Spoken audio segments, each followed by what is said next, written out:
Handa na po ba tayo sa Big Ten?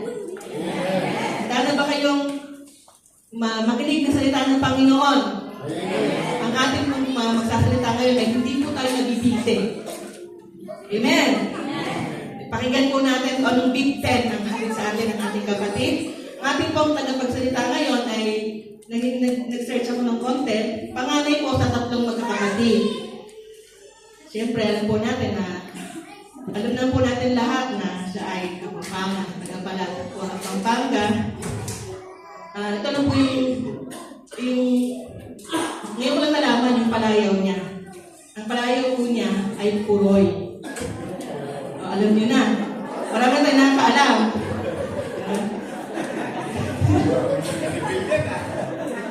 Tama po ba yung source ko? Siya po ay isang aktibong konsihal sa kanilang bayan. Na talaga naman siguro kung hindi po siya napunta dito, baka ngayon congressman na siguro siya. Pagkakaalam ko po ay sobrang aktibo siya sa pagkakonsihal at gayon din sa kanilang church sa Pora. Napalat na.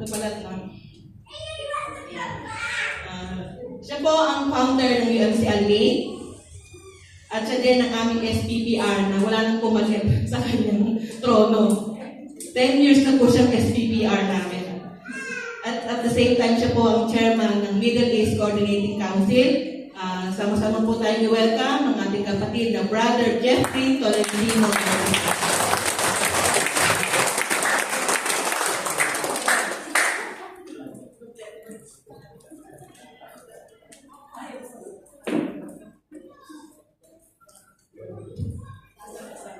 Maraming salamat, Sis Nori, sa unexpected na pagkilala. Talagang inan mo ba yung aking pagkatao? Pero hindi mo lang, isa ang hindi mo nabanggit na meron akong isang asawa.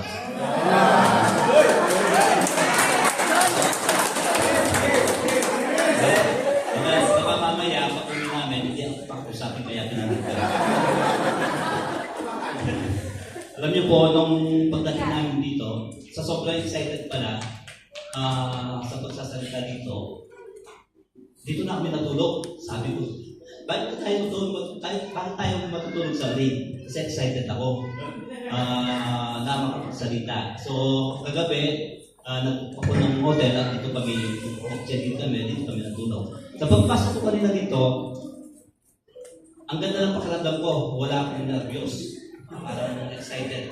Habang lumalapit, nag-umpisa na, magkakaroon na ng konting kabog ng ating dibdib.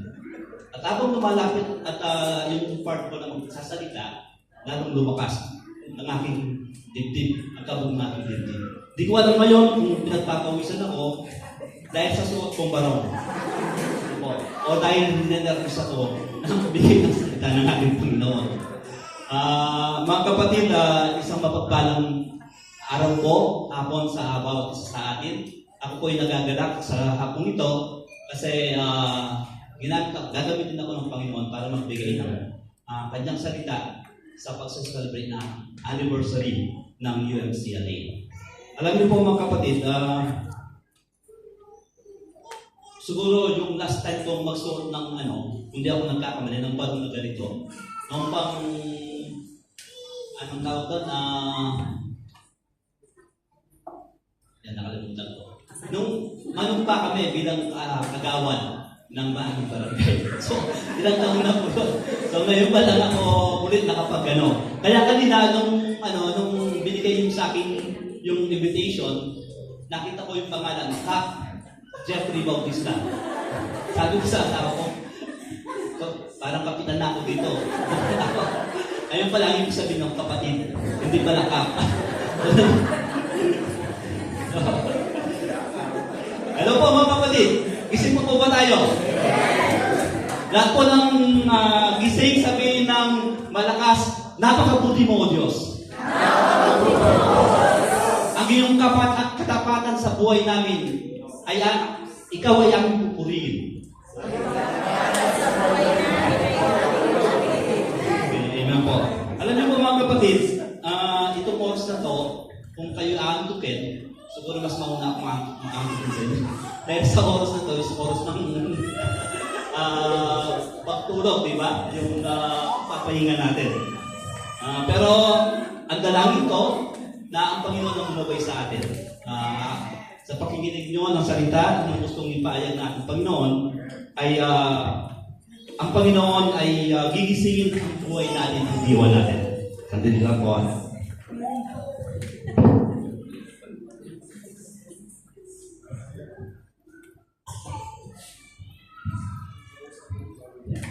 Alam niyo po mga kapatid, sa araw na to o sa buwan na to, maliban sa pinagdiriwang natin ang isang dekada ng pagpapasalamat ng nagkakaisang iglesia dito sa LA, sa buwan na to meron din tayong nagdiriwang.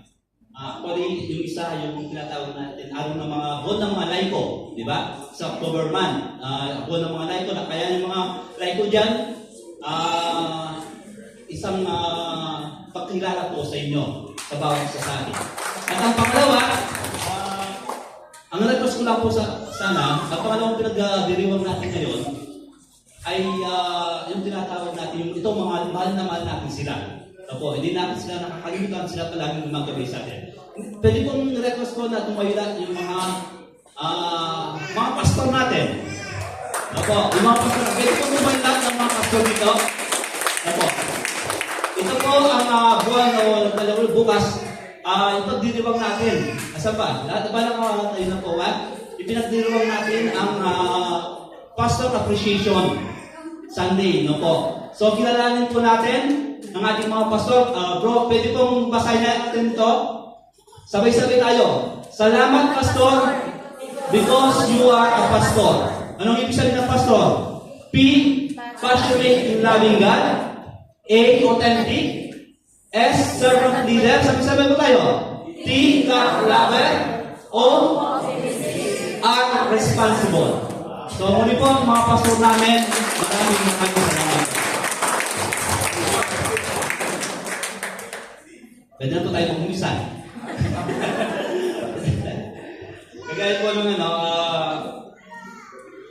bago po tayo magpatuloy, siyempre, kanina hindi nag-greet ang ating coordinating council na po. Sasamantalahin ko na itong pagkakataon na to, on behalf of our, siyempre, sa aking pamilya, po, at ang Middle East Coordinating Council, Provisionary District, kami po ay bumabati sa ating mga kapatiran dito sa nagkakaisang iglesia ng Alain sa ating pagdiriwang ng kasampu o isang dekadang paglilingkod, pagmimisyon at pagpapahayag ng salita ng Diyos dito sa lugar nito.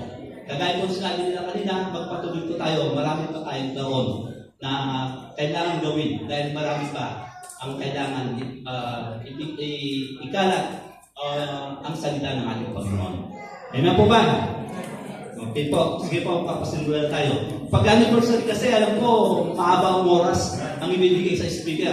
Sabi nga ni Paring Harang kanina, pare, lubos-lubusin mo na yan. Tapusin mo na hanggang alas 8. Kaya mo siya magutom. Okay lang po ba sa inyo? Hindi ako may sabi no, si Pastor Aaron.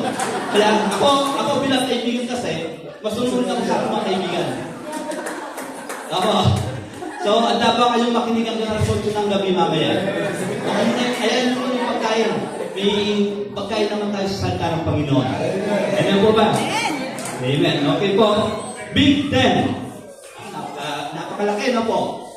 Big Ten. Biyaya, ilaw, at gabay. Dekada ng katapatan sa Diyos. Yan po ang tema sa araw na to ng aking mga kapatid sa alin. Paitunutan niyo po ako mga kapatid. Nabasahin ulit ang aking teksto. Kahit na binasa ng ECS ko na ito tayo sa dalawang verse lang naman siya, di ba? So, paitunutan po sa ibang konteksto, sabi dito, sa Kanya na makakagawa ng higit pa kaysa maaari nating hilingin at isipin sa pamamagitan ng Kanyang kapangyarihang kumikilos sa atin. Sa Kanya nawa ang kalulatian. Sa Kanya nawa ang kalulatian. Ito po ay makikita sa Efeso chapter 3, verse 20 to 21. O, ang talatang ito ay nagbibigay ng pag-asa at katiyakan na ang Diyos ay kaya gumawa ng higit pa sa ating pangarap at kahilingan. Amen po ba? Meron pong isang kwento ng mag-ama. Isang bata at saka isang ama. Ang bata ay lumapit sa kanyang ama at tumingin siya ng candy dahil gutom na siya. Subalit ang kanyang ama ay hindi pinansin. Ay ibig sabihin, hindi siya binigyan ng candy. Bagkus, kundi ang ginawa ng ama, dinala niya ang inakit niya ng kanyang anak, dinala sa isang restaurant. Sinabi niya sa kanya, pumili ka dyan kung ano ang gusto mong kainin. Mamili ka kung ano ang gusto mong kainin mo. Yun po yung ano. Anong ibig ko sabihin dito? Ano pong ibig sabihin nun? Sa ating buhay, minsan ganun din tayo. Opo, hindi natin alam na mayroong mas magandang plano o mayroong mas magandang ibibigay ang ating Panginoon, higit pa sa ating ninanais, higit pa sa ating hinihingi. Amen po ba? Kagaya ng isang bata na umibig sa kanyang ama, higit pa ang binigay sa kanya. Tayo po ay manalangin mga kapatid. Ama namin Diyos, patuloy po kami nagpupulis at nagpapasalamat sa iyo. Sa oras ng Panginoon, pinagkakatiwala namin ang aming pagsamba, Panginoon. Lord, gamitin niyo po ang inyong mabang lingkod, Panginoon. Kayo nawa po makita at maipahayag sa araw na ito, Panginoon, sa oras na ito, Panginoon. Pagpalain mo din ang aking mga kapatid, Panginoon, ang makikinig, nawa, Panginoon, makita nila, maramdaman nila kung ang nais mong ipahawag sa kanila, Panginoon. Muli, maraming salamat. Ito po ang aming dalangin sa pangalan ni Jesus. Amen. Mga kapatid, nais ko pong balikan natin yung konteksto ng Efeso. Para lang malaman natin kung paano nanggaling ito. Ang aklat ng Efeso ay sinulat ni Apostol Pablo. Mga kapatid, para sa mga Kristiyano na nakatira sa lungsod ng Efeso, sa Asia Minor. Nabahagi ng Turkey ngayon, Turkey. Doon pala ang Efeso. Mababasa sa liyan nito na ang panalangin niya para sa kanila, ipinanalangin niya na tularan sana nila ang lahat ng Kristiyano. Ang pag-ibig ng Kristo sa paraan ng pag-iisip nila at pagkilos. Sa dulo ng panalangin ni Pablo, makikita po natin, pinuri niya ang Diyos. So nakita po natin kung saan lugar ng Efeso, bakit sinulat ito. Ito ay para sa mga Kristiyano. Dito po, makikita natin, sinasabi ni Apostol Pablo na nagtitiwala siya na kayang sagutin ng Diyos ang panalangin ng mga mananampalataya niya. Kaya niyang ibigay ang mga inaasahan nila sa paraan na sa tingin nila imposible. Pwede pa nga mas nakakahigit sa iniisip o inaasahan nila ang sagot niya. Kapangyarihan ng Diyos at ang kapangyarihang pinagkaloob sa mga Kristiyano o mananampalataya. Nagsimula sa salitang susubukan na mayroong pagkalinlangan kung paano magsisimula isang plano, isang kaisipan na magkaroon ng isang grupo na mag-aaral ng salita ng Diyos. Pero higit pa sa ating inakala, ang nais pala ng Diyos ay isang iglesia na magiging pangalawang tahanan ng mga kapatid na OFW dito sa Aling. Amen po ba? Amen. Paano nangyari yun? Paano po nangyari yun? Ito po ay dahil sa kapangyarihan ng Diyos, hindi dahil sa atin. Beyond His power. Bago pa po magkaroon ng pagpapasimula ng mission dito sa Aling, bago magkaroon ng kaisipan, magbukas ng mission dito, ang ating Diyos ay kanyang plano. Ang lahat. Sa madaling salita, dahil sa kanyang kapangyarihan, na di natin lubos maisip, ay kanya nang inihanda at naging madali ang lahat. Dahil meron na siyang tao na inihanda para maging partner ng mission, partner sa pag-mission dito sa Aling. At narito tayo ngayon, ang bunga ng kapangyarihan ng Diyos. Magkakasama tayo ngayon sa isang pagdiriwang ng pasasalamat. pagpupuri at pagsamba para kilalanin natin ang mga bunga ng katapatan ng Diyos, ang biyaya, ilaw, at gabay sa isang dekada ng katapatan ng ating Diyos. Sa pamamagitan ng kapangyarihan, ipinagkaloob ng Diyos. Itinuturo sa atin na ang Diyos ay magbibigay ng kapangyarihan. Hindi mo po ba? Sinabi doon ni Pablo, sumakanya nawa ang kalwalatian. Itinihin ni Apostol Pablo tungkol sa kakayahan ng Diyos na tulungan ang mga mananampalataya sa Kanya. Tungkol sa mga salitang sa pamamagitan ng kapangyarihan. Nakukuha niyo po mga kapatid, tungkol sa mga salitang sa pamamagitan ng kapangyarihan at sa ipinapakita nitong kakayahan ng Diyos. Sinabi ng salaysay, hindi lang sinasabi ng talatang ito na kayang gawin ng Diyos ang isang bagay o imposibleng gawin niya yon. Nasabi nito na may kapangyarihan talaga siyang gawin niya yon. Sino may mga kaibigan sa atin? Lahat tayo may mga kaibigan. Amen po ba? May mga kaibigan tayo mga kapatid na gusto tayong tulungan. Di ba? Siyempre, kaibigan natin sila. Pero hindi nila tayo kayang tulungan sa lahat ng pagkakataon. Hindi tayo kayang tulungan sa lahat ng pagkakataon. O may mga bagay na hindi nila kayang gawin. Tama po ba? Pero ang Diyos, kaya niyang gawin ng lahat. Kaya niyang gawin ng lahat ng bagay sa lahat ng pagkakataon para maalagaan ang mga nakakalakay niya at sagutin ang panalangin nila. Sa nakaraang din isang dekada na pag-iral o kakaroon ng UFCLA ay naranasan at pinaranas ng ating Diyos ang kanyang kapangyarihan. Binigyan ng Diyos ng kapangyarihan o lakas na kailangan natin magawa ang kalooban niya sa pagpapatuloy ng kanyang misyon dito sa alay, mga kapatid.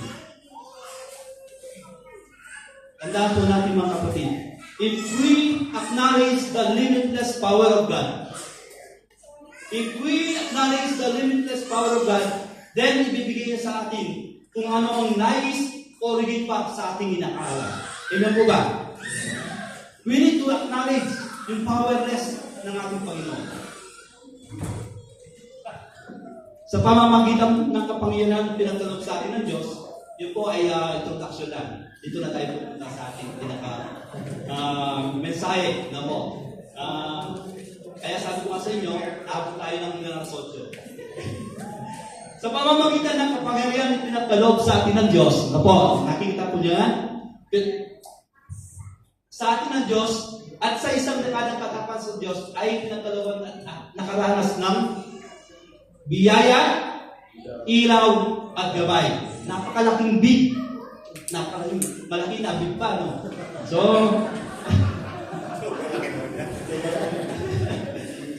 yun po yung ipinaranas ng ating Panginoon. Atin pong talakayin at pag-usapan itong tatlong ito. Ano ba ang mga to? Ano ba ang pakinabang nito sa ating buhay? Una, biyaya. Makikita natin dyan, biyaya ang higit pa sa lahat ng ating inaasahan. Ano po sabi sa Tito chapter 2, chapter 2 verse 11? Sapagkat ang biyaya ng Diyos na nagbibigay ng kaligtasan ay inihayag na sa lahat ng tao. Yun po ang biyaya na sinasabi natin Panginoon. Ang bawat isa ay mayroon pa ng kanyang karanasan. Hindi po ba? Kung paano yung biyaya ng ating Diyos sa kanilang buhay at pamilya ay nararamdaman ng isang mananampalataya. Sa kabila ng maraming pagkakaiba ng opinyon ng pananaw sa ating paglilingkod, andoon palagi yung pagmamahalan,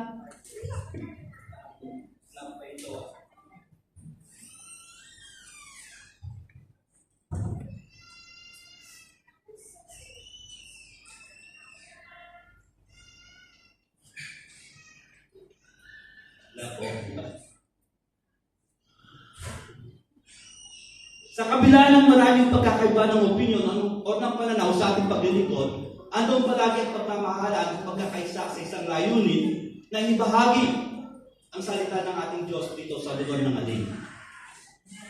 Ang biyaya ay isang paksang laging tinatalakay sa Biblia at dulang na hayag sa bagong tipan sa pagdating ni Yesu Cristo.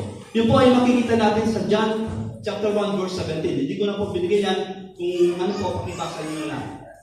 Maaari natin ipagkaloob ang biyaya sa iba mga kapatid. Ngunit kung ginagamit ang salitang biyaya sa koneksyon nito sa Diyos, may taglay itong kapangyarihan, kahulugan, makapangyarihan ng kahulugan. Ang biyaya ay ang desisyon ng Diyos na pagpalain tayo. Amen po ba? Ang biyaya ay ang desisyon ng Diyos na pagpalain tayo sa halip na sumpain na siyang nararapat sa atin dahil sa ating mga kasalanan. Ito ang kanyang kagandahan loob sa mga hindi karapat-dapat. Nakukuha niyo po mga kapatid?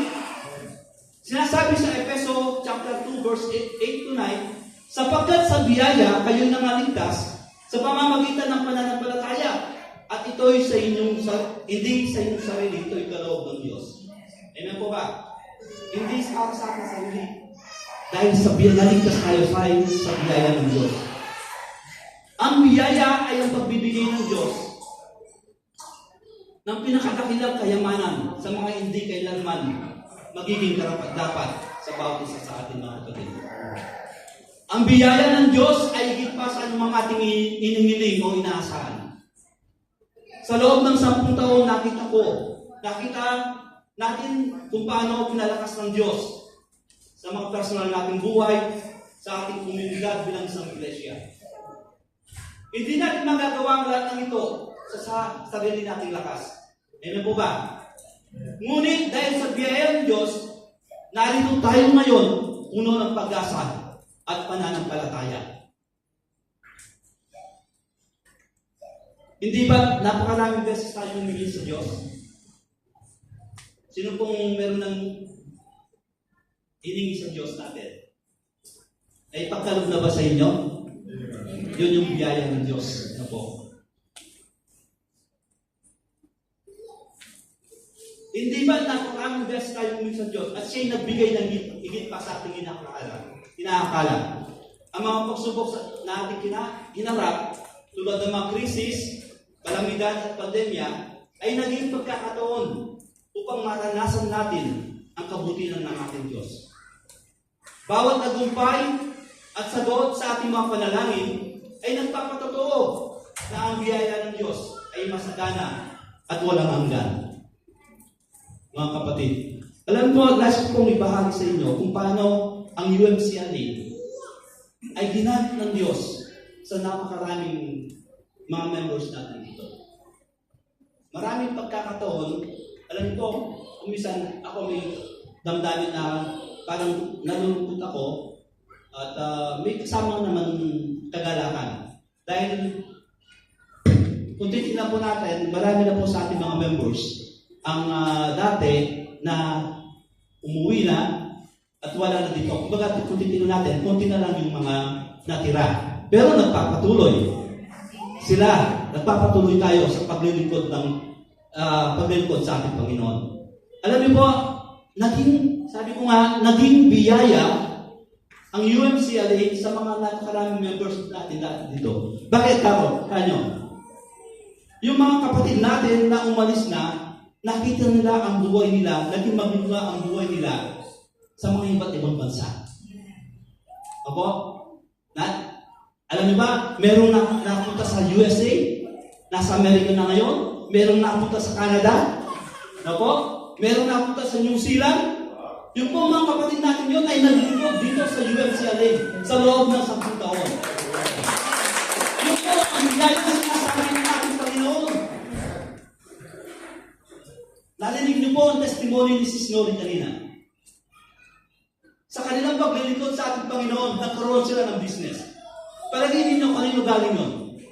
Biyaya ng ating Panginoon dahil sa kanilang paglilingkod. Ang laki ng business po nila. Nagkaroon sila ng shop dito, kanila.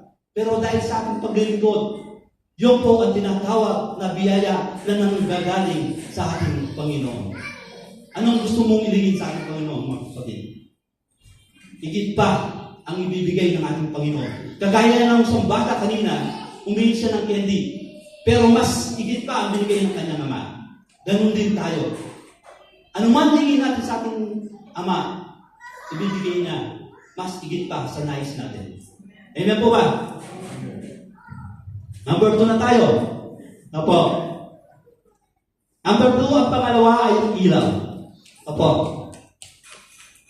Ilaw ang liwanag ng Panginoon na gumagabay sa ating landas.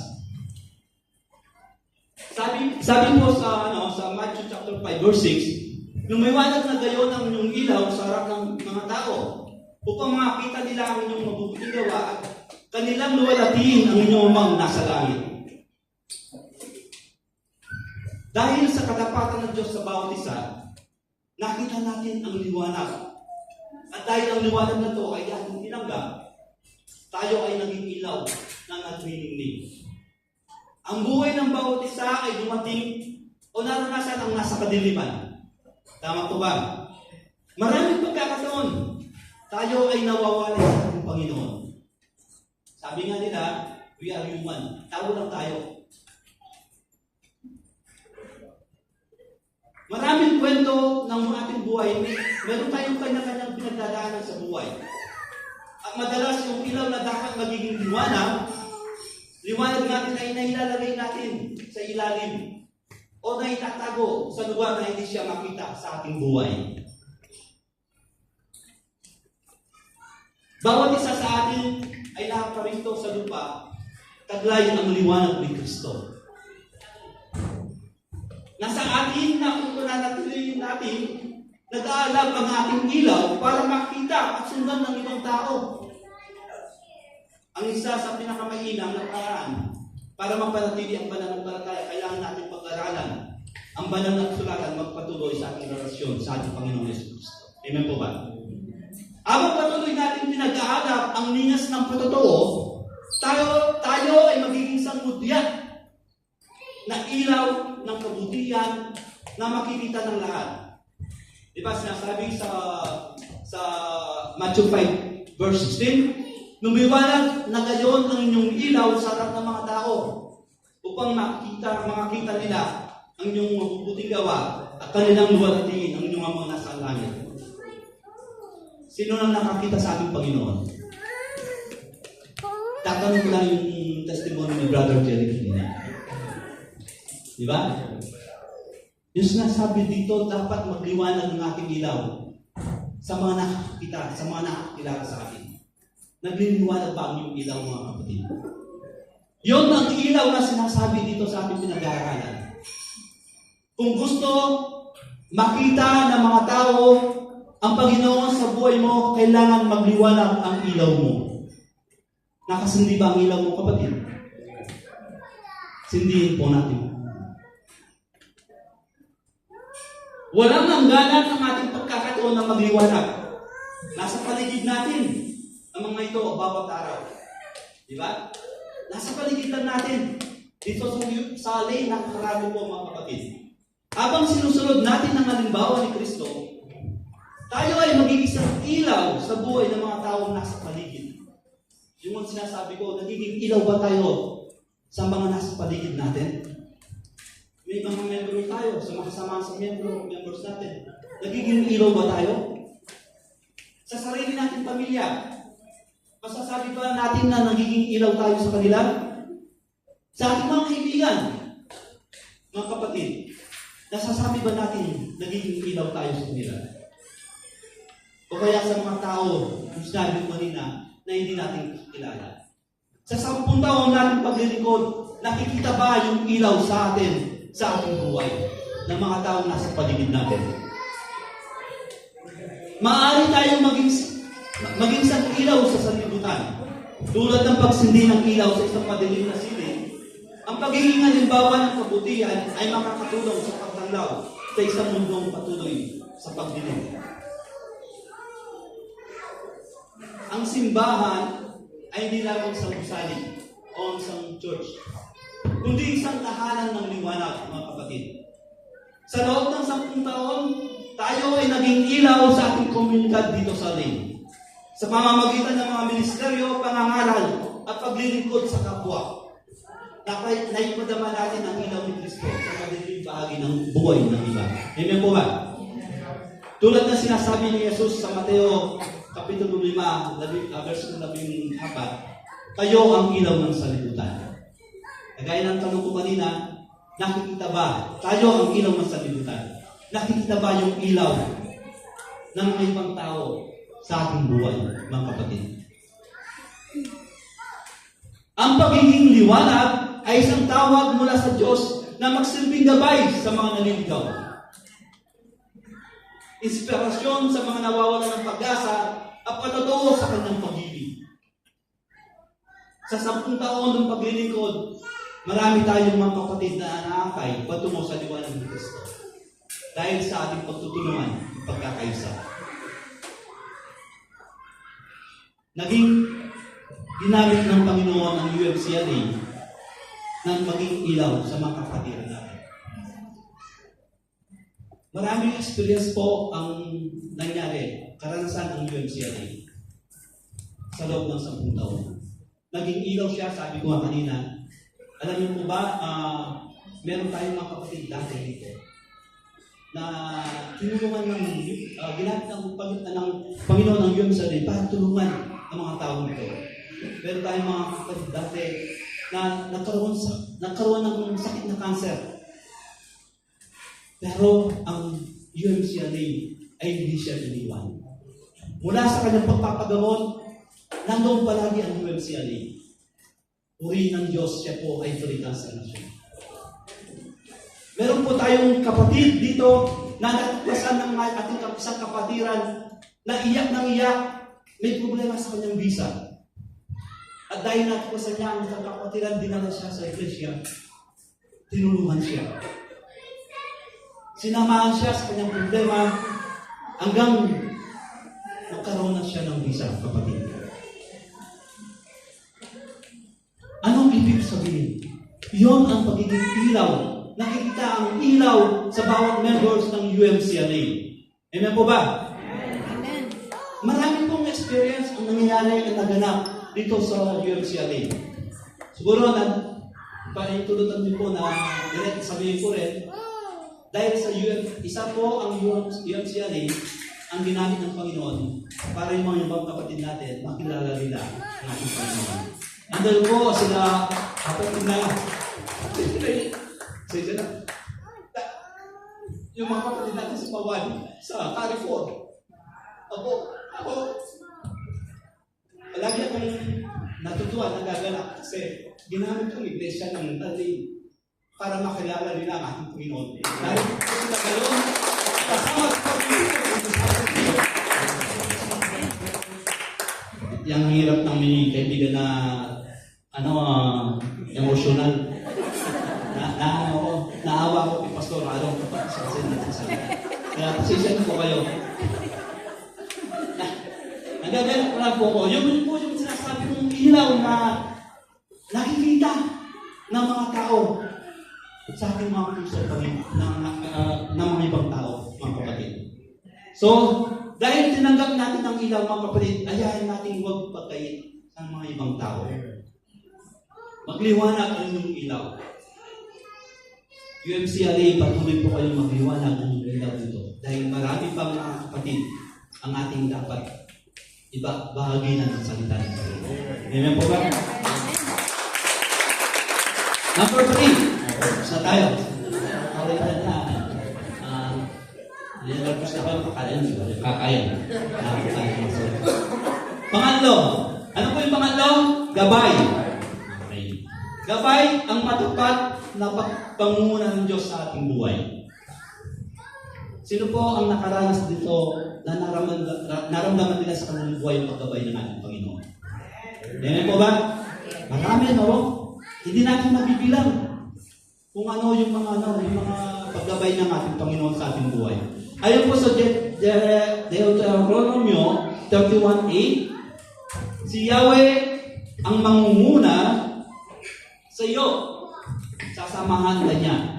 Hindi ka niya pinubuhin o pababayaan man. Kaya huwag kang matakot, may panghinaan ng loob. Nanghihina bang loob mo, kapatid? Andyan ang ating Panginoon. Huwag kang manghina ng loob dahil palaging nandiyan ang Panginoon. If we acknowledge the limitless power of God, nandun yung pangako at assurance na ang kanyang paggabay sa atin ay mararanasan ng bawat isa. Sa loob ng isang dekada, maraming pagkakataon na naranasan ng UMCLA ang paggabay ng Diyos sa ating iglesia. Gayon din sa bawat membro. Yung mga napanggit ko kanina. Dumating yung mga pagkakataon na parang nakaramdam ng panghihina ang mga kapatiran sa iglesia. Kagaya ng mga iglesia, ng mga ibang iglesia, ang UMCLA po ay maraming mga challenges. Di po ba? Tama po ba ako, mga kapatid natin? Baka mali ko, baka wala naman kayong challenges. Mga pagsubok, no po. At alam ko marami sa mga members, dumating yung time na gusto ng sumuko. Parang napapagod na, parang ayaw na. So, pero hindi nagtagumpay ang kalaban. Dahil alam nila ang gumagabay sa kanila ang ating Panginoon. At dahil sa gabay, ang matapat na pangunguna ng Diyos sa ating buhay, na higit pa sa ating inakala, naririto pa rin tayo patuloy na naglulungkot sa ating dakilang Diyos. Diba? Kung hindi tayo ginagabayan ng ating Panginoon, wala na tayo dito. Kung hindi tayo ginabayan ng ating Panginoon sa loob ng 10 taon, maaaring wala na yung UMCLA. Amen po ba? Pero nandito tayo ngayon, nagsa-celebrate. Pinagdiriwang natin ang ating anibersaryo bilang sa katapatan ng Diyos sa bawat isa sa atin. Ang Diyos ay ating gabay. Ang mga kabang natin bilang mga individual at bilang isang komunidad ay kanyang pinagplanuan. Hindi natin alam ang lahat ng landas na ating tatahakin. Ngunit, tiyak natin alam na ang Diyos ay kasama natin. Pinapatnubayan tayo sa bawat desisyon at bawat akbang ng pananampalataya natin sa Kanya. Ang bawat ministeryo, bawat programa, at bawat pagkilos ng ating simbahan ay ginabayan ng Banal na Espiritu. Sa mga pagkakataong hindi natin alam ang susunod na gagawin, ipinakita ng Diyos ang kanyang plano. Pinapakita niya ang kanyang direksyon sa tamang landas na lagi natin sinusundan. Ang 10 taon nito ay patunay na ang Diyos ang ating mahusay at matapat na pastor na gumagabay sa atin. Amen po ba? Sabi ko nga po kanina, siguro kung hindi tayo ginagabayan ng ating Panginoong Jesus, wala na, nagkawatak-watak na ang UMCLA. Kasi marami nang umulis, marami nang umuwi. Dahil sa paggabay ng ating Panginoon, alam niyo po, may mga umalis, pero may pumalit. Yung po yung kagandahan na nagtitiwala tayo sa ating Panginoon. Hindi po ba? Napakaganda kasi patuloy tayo nagtitiwala na gagabayan tayo palagi ng ating Panginoon sa ating buhay. Kung may meron tayong mga pinagdadaanan sa ating buhay, nandiyan lang po ang ating Panginoon. Marami pa tayong taon na gugulin dito sa alin. So sa ating pagpapatuloy, praying na itong 10 taon, another dekada pa, ang ating masasaksiyan. At doon makikita natin itong mga upo na ito, punong-puno na ng mga tao, ng mga kaluluwa na nagtuturi sa ating Panginoon. Amen po ba? So nakita po natin mga kapatid, ang tatlong salita na napakalaga sa buhay natin bilang isang Kristiyano.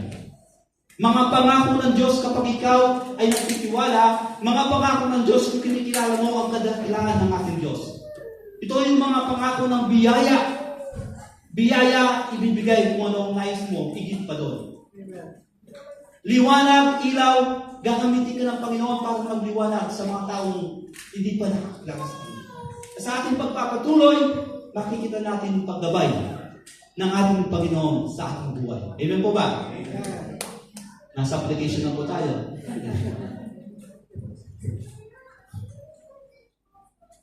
In Ephesians chapter 3, verse 20-21, na po mga kapatid, call us to acknowledge God's limitless power and to glorify Him through our lives. It challenges us to rely on the divine strength within us and to live in a way that honors God. Ano po ba ang ibig sabihin ng gustong ipabot sa atin ng Ephesians chapter 3, verse 21? Kailangan lang natin na-acknowledge yung kapangyarihan ng ating Panginoon. Kapag in-acknowledge natin yung kapangyarihan ng ating Panginoon, makikita po natin yung mga pagkakala na ibibigay sa atin ng Diyos. Isipin po natin mga kapatid ang Ephesians 3:20-21 as your daily fuel. Na po, alam po natin, yung sasakyan din siya anda kung walang fuel, di po ba? Sino mahilig magkape dyan? Di ba? Aminin, lahat tayo gusto natin magkape. Lalo sa umaga. Ang ating buhay, like the coffee, no po, the powers your mornings or the efficiency that drives your workday. Di ba? Kung sa umaga, kung hindi ka uminom ng kape, parang hindi ka makapagtrabaho ng maayos, parang kulang, parang may kulang. Kaya yung kape naging bahagi na ng ating buhay, di ba? Parang siya yung nagbibigay ng energy sa atin para makapagtrabaho, makapag-start sa buong magapon ng ating pagtatrabaho. Recognize that God's power in your life is beyond anything you can imagine. Ito po ang nice nating iman. Ready to surpass your greatest expectation. Let this belief push you to pray boldly and act courageously. Mga kapatid, magtiwala na ang Diyos ay may kakinabigay sa iyo. Sa akin, sa ating lahat. At lalong-lalo na sa iglesia nito. Mga kapatid natin sa UMCLA, nagtitiwala pa kayo na may gagawin pang mas magandang plano ang Diyos dito sa church na to. Amen. Palakpakan po natin ating Panginoon. Alam po natin, hindi mahalaga kung ano ang inyong mga takot o limitasyon. Ang kanyang kapangyarihan ay kayang lumampas sa lahat ng iyon. Amen po ba? Hilingin sa kanya na gabayan ka sa iyong mga pangarap at layunin. Maniwala na siya ay may mas higit na bagay na nakalaan para sa iyo. Meron mas higit na gustong gawin ang Panginoon sa buhay natin, mga kapatid. Basta magtiwala lang tayo sa Kanya. God works beyond your expectation. Minsan, akala natin na gusto natin yun ang gusto natin, yun lang ang natin. Pero meron pa lang masigit na ibibigay ng Panginoon sa ating buhay. Amen po ba? Yun ang tinatawag na biyaya. Opo.